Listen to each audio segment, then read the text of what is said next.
I think it's better if I feel don't try to make think it's best we go separate ways. Before we turn this love into hate. And no, it's just good. I wanna get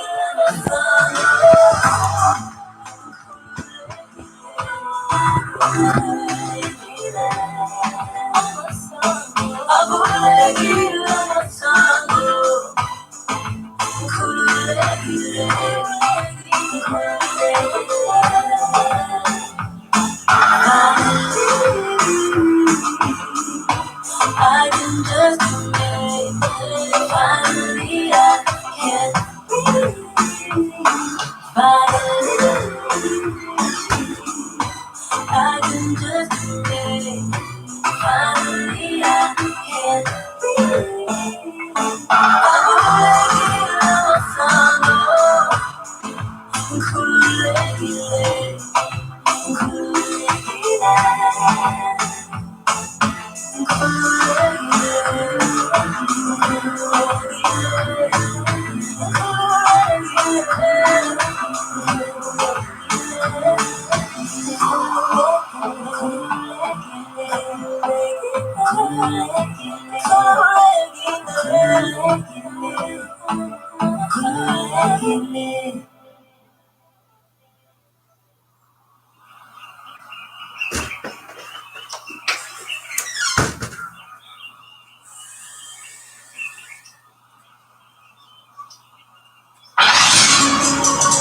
all hits, all day, and it's all yours.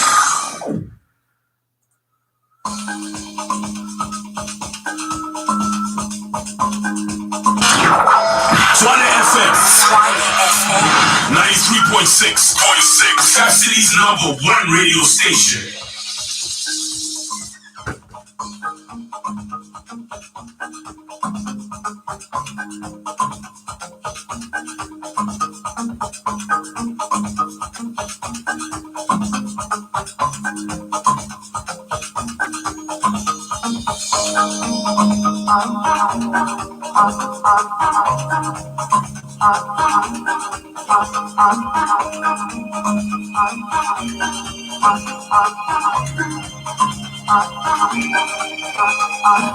Who you are, get in your heart.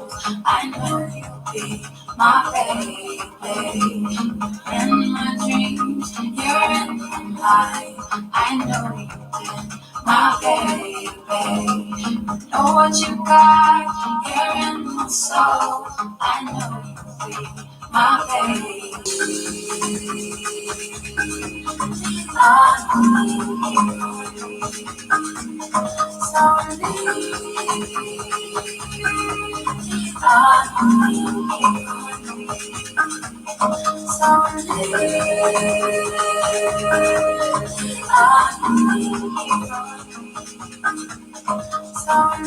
need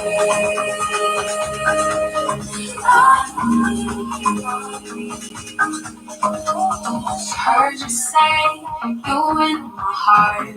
You say you are my baby. You seen the way I've come around. I've heard you know my baby.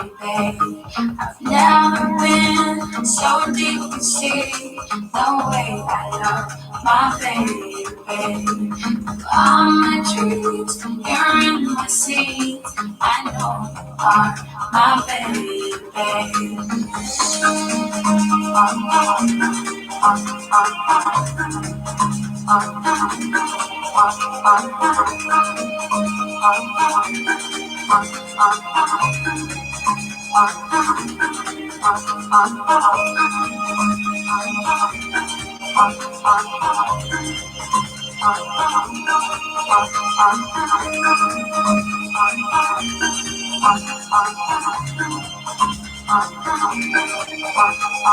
See the way you look at me.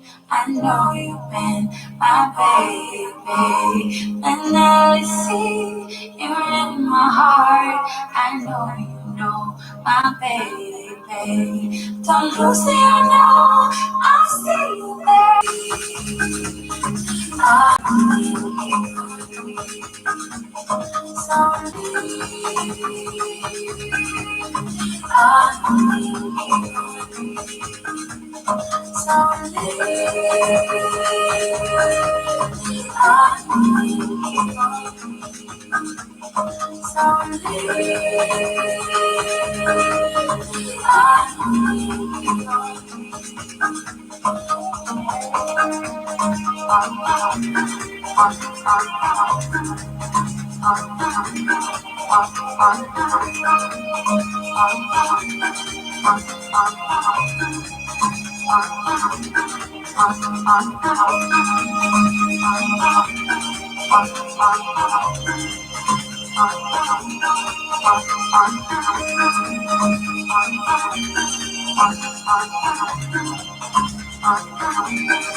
What you listening to? Huh? What you listening to? Huh? What are you listening?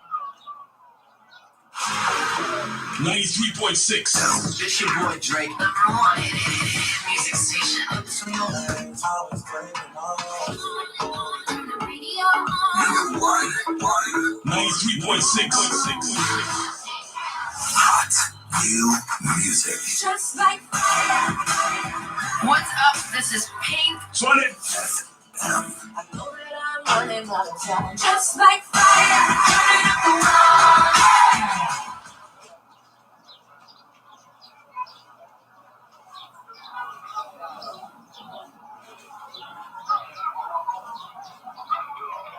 These are times when we're burning low. I'm in shame no time. These are times when we're burning low. I'm in shame no time. These are times when we're burning low. I'm in shame no time. Is on time, from body now, and she no time. Nakuno matemba, uya katana, mutaza zuzo, tini na mokuwa, asasi, asasi.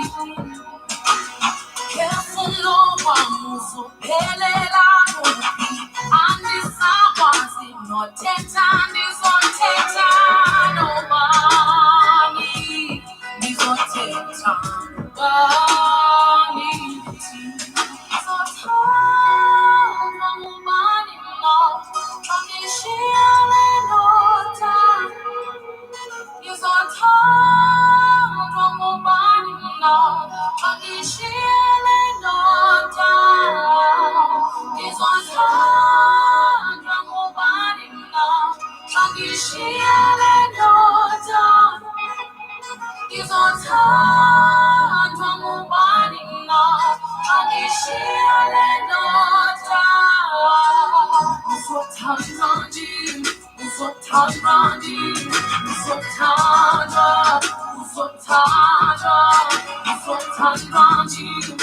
uzothanda,